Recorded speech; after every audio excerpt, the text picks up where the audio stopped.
Alright, so today I'm going to be something different, which it's only been about 4 minutes since I've last tried to upload a video.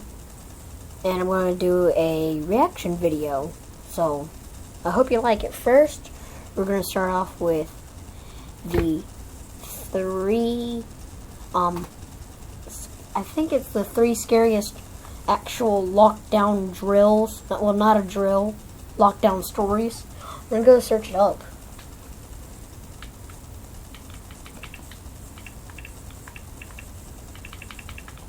Well, top 3.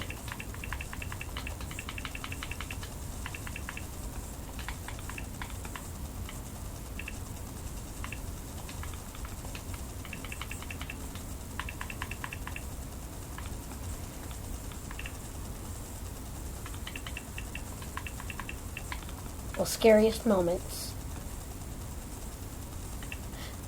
Well, there's top 3 lockdowns.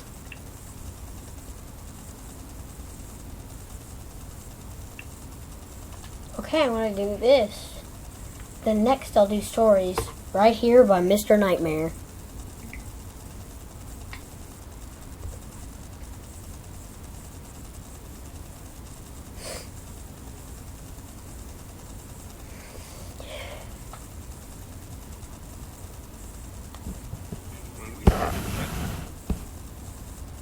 Okay, commercial. I don't know what to do now. I'm gonna wait till the commercial's over or at least. Okay, skip. Skip you. This is something you guys have been requesting the hell out of for a long time. This took a lot of time, is I actual finally found 3 stories that take place during school lockdowns.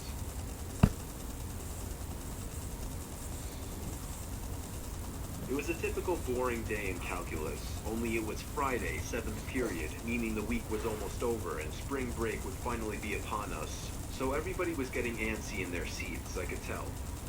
We didn't have a test that day like a lot of my friends did with their other teachers, so our teacher in the middle of class just decided to start playing games with us on Sporkle.com. Okay. He was a very laid-back teacher like that. As we were doing some brand logo quiz on Sporkle, I remember the exact moment it happened. Right after my friend answered a question, I remember the exact answer too, Adidas. The dean's voice came through the loudspeaker. He sounded panicked and frantic as he told all the teachers this was not a drill and to go into Okay. This is creeping me out already. So, I don't know what to do about it. I have no idea what to do about it. I'm just gonna keep rolling. down. I actually got the chills, and I got goosebumps on my arms as our usually laid-back teacher. And I am watching this on Xbox, so Who seemed panicked as he ran to turn off the lights and ushered us to the back corner of the room. We all sat in silence for about 2 minutes, and then the usual buzzing that came from a panel in the back of the room ceased, indicating that the school must have cut all the power. We all looked at each other, realizing this must be serious. A few more minutes of waiting later, we heard a man screaming at the top of his lungs coming down the hallway. 2 girls in the class actually started crying, which made all of us even more scared. okay. Those 2 girls are idiots. And what they say they were in? High school, middle school, and they're crying. I can understand why they're crying, but I don't know why you would cry. There's a guy coming down the hall screaming like a maniac.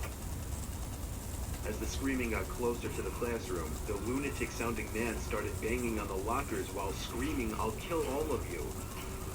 It was at that moment that I started to fear for my... Okay. I'm getting goosebumps. And I'm gonna, if you don't know who Mr. Nightmare is, you should check out his channel. He does scare videos, he does all kinds of things. He's hilarious. Very hilarious. Now, let's begin again. My teacher shushed us as we all looked at each other to see our peers' reactions. The banging then moved from the lockers to our classroom door. Oh, crap. I know what's getting ready to happen. And I believe I really do know what's going to happen. I've never seen this video before, but I think those two girls that were crying from earlier are going to scream or do something. Because they're freaking scared. And that's when one of the crying girls screamed no. The banging on the door only grew worse as the man started screaming, "Open up." Two of the girls in the class were crying out loud now. It felt like an eternity that man was pounding at the door. But eventually, he finally continued down the hallway, screaming like a mentally insane person, until we could not hear him anymore. Oh, thank God. I'd say 10 minutes later, though it felt like half an hour given the situation, the dean came back on the loudspeaker explaining the situation, which was surprising for him to do. He explained that some apparently mentally unstable person entered the building and assaulted the woman sitting at the front desk, causing her to flee the building screaming, and staff wasn't sure if the man was armed or not. Now, this was before the school had cameras or could afford proper security. Oh, wow. So the school was wide open to something like this happening. Oh, wow. The staff had done the sweep of all the hallways and classrooms and couldn't find him, so the dean instructed the teachers to resume teaching, but to keep all the doors locked, and to not let any students leave for any reasons. The most disturbing part, however, is that one of the janitors working the night shift found the man sleeping in one of the storage closets near the back end of the school, and according to rumors that were spread by my peers, sticking out of his pocket was a .44 Magnum. The janitor must have done something. Okay. If he was sleeping in a storage room, I'm only 12. I would slowly and carefully reach over and try to grab the Magnum. At least get the ammo out of it and probably stick it back in his pocket where he doesn't have any ammo and there's no bullets in it at all. And then run off. But I don't go there. It was stupid to wake him up. For example, leaving the closet door open, because by the time a police officer could arrive on the scene, the man was gone. My entire class, as far as I know, to this day, has no idea if this man was ever found, but I like to think that right now, he's being given the proper help that he needs. Okay, number 2. Before this starts, I don't know. The last one, I've only watched the last one. It's nuts. It's crazy nuts. But the second one I've never seen. I've never seen the first one.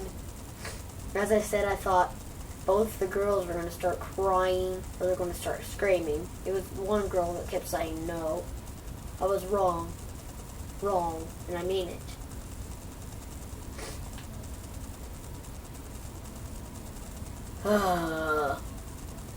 My school has 2 lunch periods. First lunch period is for all 6th graders and some 7th graders. The second lunch period is for the other half of the 7th graders and all 8th graders. The lockdown happened in the beginning of October. The day the lockdown occurred, it was overcast and rainy. During the first lunch period, I heard 4 loud booms. I personally thought it was thunder, but the entire lunch crowd started screaming. I was thinking those kids were just serious pussies, but the campus security came in and started yelling at people to go into the multi-purpose room, and the kids who were in line buying lunch had to throw out their lunch and come inside. Me and some friends went inside the room along with a huge group of other kids. Everyone was curious as to what was happening. Our multi-purpose room is huge, and the back wall of the room is made of see-through glass. When me and my friends were rushed inside the campus, security was covering the glass. If you want to know why it's getting blurry, that's not me or the camera at all. I'm recording with my tablet. That's the video clip. That's getting on my nerves. That's killing my eyes. You know how right in front of TMS there's houses? I replied, yeah. There's this mentally disabled, crazy man that barricaded himself in front of his house, and he's threatening to commit suicide and kill the cops if he's evicted. He was walking around outside of school watching kids in a weird way, Eric told us. It turned out the man was also a registered sex offender. Oh, good God. We were stuck in the multi-purpose room for a whole hour, taking up 2 periods. After the whole thing was settled, we were escorted to our classrooms one by one. I later found out that the man lives next to my friend Brandy, who told me about the previous Halloween when she saw the same man at his window cutting his arm and writing in his own blood, "Don't come here or I'll kill you," on his window. Of course, being Halloween, people, including Brandy, assumed it was just for the holiday.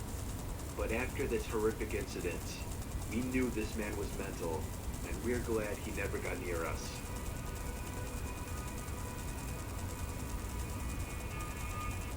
I just want to say about this story, it's messed up. The people in this, I'm not gonna ruin it, but I'm gonna tell you one simple thing. Turn your phones off if you have one in school, and don't ever let it go off. Silence it if you go into a drill, or if there's anything bad happening. Like somebody comes in, turn your freaking phone off. That's a lesson this guy had to learn the hard way.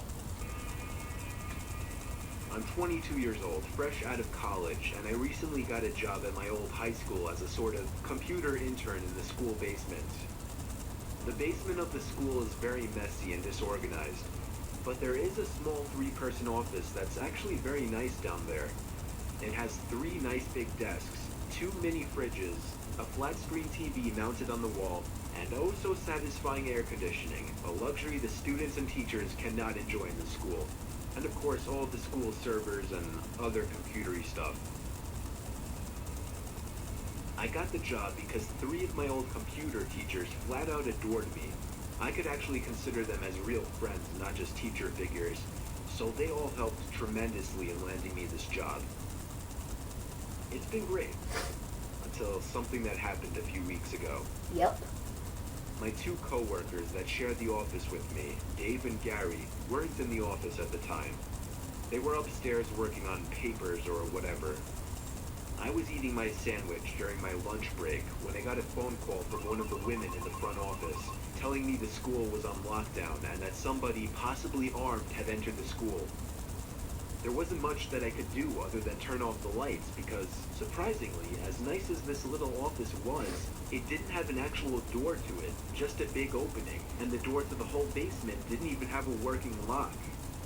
For my own safety, I did turn off all the lights in the office and my computer screen. I kept my phone on the desk, texting both Gary and Dave, but they wouldn't respond. I sat down there in the dark, playing games on my phone for like 20 minutes. Waiting for the call from up front to tell me to resume working. I had no idea what was happening. I couldn't hear what was going on upstairs from down here. Oh, but I was God. not allowed to make any calls until I was informed that the lockdown was over. Then the noisy basement door opened. As the creaking echoed. Okay, this is the part I hate. I'll be back in a minute.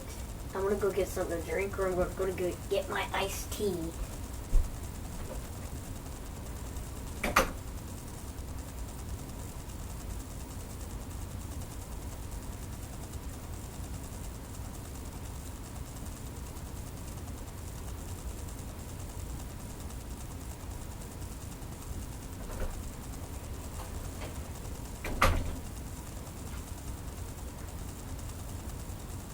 I'm back. This is going on 13 minutes it's got. Good God, 13 minutes and it's only 8 minutes in? How has it been going on 13 minutes? How? Well, I want to resume. Across the basement and into my office. I sat up from my seat, wondering if I should call out Gary or Dave. No. I was eager to get some info from them. Someone then came running down the stairs, and their footsteps were approaching my office. I pushed away my chair and crawled under my desk. Somebody entered the office, but did not turn on the lights. It was just silence. I can't even describe the fear I was experiencing. I felt like if I made one sudden noise, I'd be a dead man. Suddenly, my phone dinged as I got a text message.